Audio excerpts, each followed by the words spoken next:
What's going on, cab training athletes? I'm back, and this video is specifically for my athletes with asthma. Asthma has been a significant part of my life since I grew up playing sports and being into fitness. I've had many asthma attacks, trips to the ER in the middle of the night, and many times I've had to be prescribed medicine for my asthma. So in this video, I'm going to be telling you guys tips on how to cope with your asthma and improve your asthma so you can be your best self on the field, in practice, and in the gym.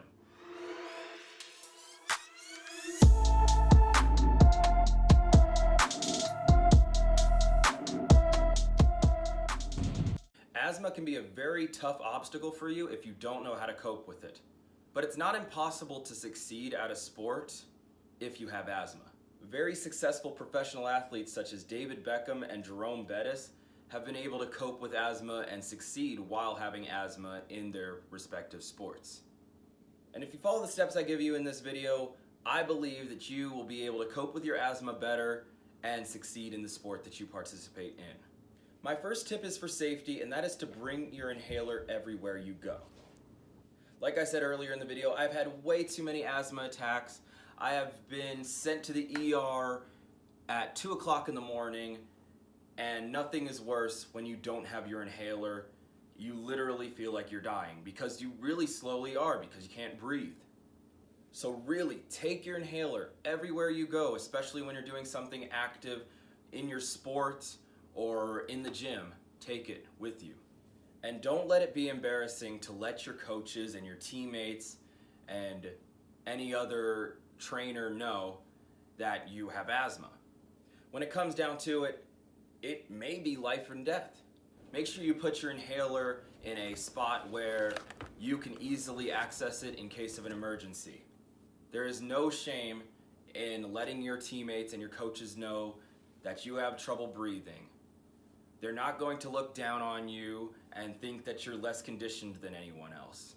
So I can't emphasize this enough. Bring your inhaler with you. You won't regret it.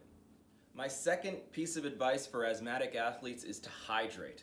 Personally, I can tell a difference in my breathing when I drink enough water and when I don't drink enough water. Drinking plenty of water throughout the day and eating light foods are really going to benefit you when it comes to you exerting yourself in an intense manner. As you can see now, I'm sitting in my probably 130 degree garage right now because I live in Arizona. It's 110 degrees outside, and I know exactly what it means when you excrete a lot of water. So please make it a habit, drink throughout the day. I believe that it will really improve your breathing. Now on to number 3, and that is to get your cardio up.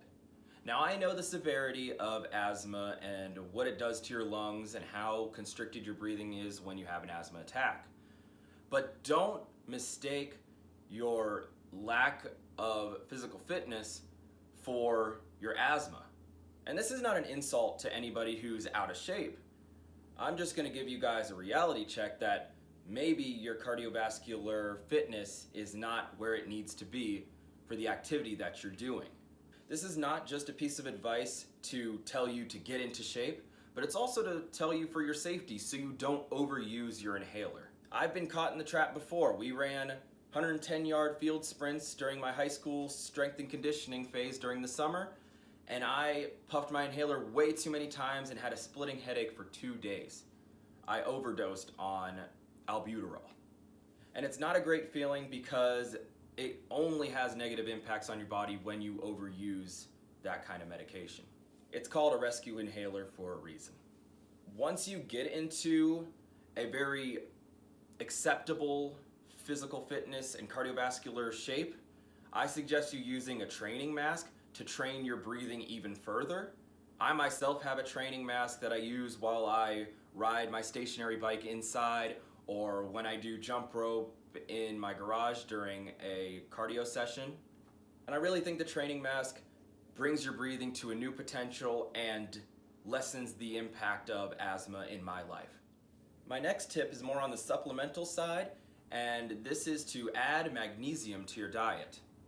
Now, I haven't looked up any medical studies on magnesium and its effect on asthma, But in my personal experience, once I added magnesium to my diet, I really felt a difference with my breathing.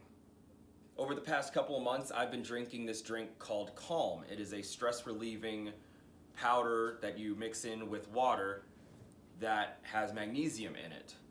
If I drink it consistently over a long period of time, once in the morning, once at night, I really feel the difference in my breathing, and I think it helps. And I don't think it really has a negative impact on you unless you overdo it, of course. So I really advise you to try magnesium, see if it affects your breathing at all, and if it doesn't over a certain period of time, lay off of it. But if it does, good for you, and it also helps you relieve your stress with that. My fifth and final tip for athletes with asthma is to manage your allergies. Allergies make up a lot of the issues that I have with my asthma. My allergies are usually caused by irritants such as dust, pollen, and smoke. And when I can't avoid those three things, I usually just turn to generic allergy pills and some other asthma-related allergy pills. Of course, consult with your doctor and your parents to make sure that allergy pills are right for you. Gosh, I sound like a dang commercial, my goodness. Whoo, me. But definitely, guys, allergies may be your problem, especially when you're out on the practice field. If it's dusty out there, pollen out there, those are irritants that'll only dampen your asthma. So dig to the source, figure out what's going on, what's affecting your lungs, and see if you can treat it somehow. So there you have it, guys. Those are my 5 tips to improve your asthma or even cope with your asthma if you are an athlete, a fitness junkie, or even just an active human. As always, guys, make sure you guys like this video, subscribe to my channel, and keep adding to the growing community that is CAB training. And don't you forget it, get better today.